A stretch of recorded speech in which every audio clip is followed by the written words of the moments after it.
O'zbek fuqarolari uchun shoshilinch tezkor xabar. Hafta boshida O'zbekistonda qanday ob-havo bo'lishi ma'lum qilindi. Assalomu alaykum hurmatli tomoshabin. Tezkor yangiliklardan birinchilardan bo'lib xabardor bo'lishni istasangiz, videomiz ostida bir dona like va podpisatsiya tugmachasini bosib qo'yishni unutmang. Hafta boshida O'zbekistonning ayrim joylarida yomg'ir yog'adi.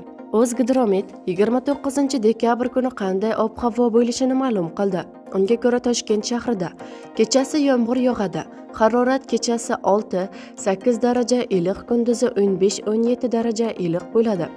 Qoraqalpog'iston Respublikasi va Xorazm viloyatida ba'zi joylarda biroz yomg'ir yog'adi. Harorat kechasi 0-5 daraja iliq, kunduzi 5-10 daraja iliq bo'ladi. Buxoro va Navoiy viloyatlarida ba'zi joylarda yomg'ir yog'adi.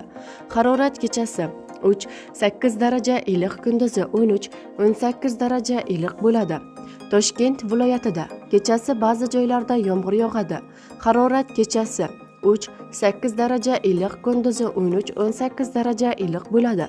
Samarqand viloyatida esa kechga tomon ba'zi joylarda yomg'ir yog'adi. Harorat kechasi 3-8 daraja iliq, kunduzi 13-18 daraja iliq bo'ladi. Sirdaryo va Jizzax viloyatlarida yog'ingarchilik kutilmaydi. Harorat kechasi 0-5 daraja iliq, kunduzi 8-13 daraja iliq bo'ladi. Qashqadaryo va Surxondaryo viloyatlarida kunning ikkinchi yarmida ba'zi joylarda yomg'ir yog'adi. Harorat kechasi 6-11 daraja iliq, kunduzi 15-20 daraja iliq bo'ladi. Andijon, Namangan va Farg'ona viloyatlarida yog'ingarchilik kutilmaydi. Harorat kechasi 2 daraja sovuq, -3 daraja iliq, kunduzi 6-11 daraja iliq bo'ladi.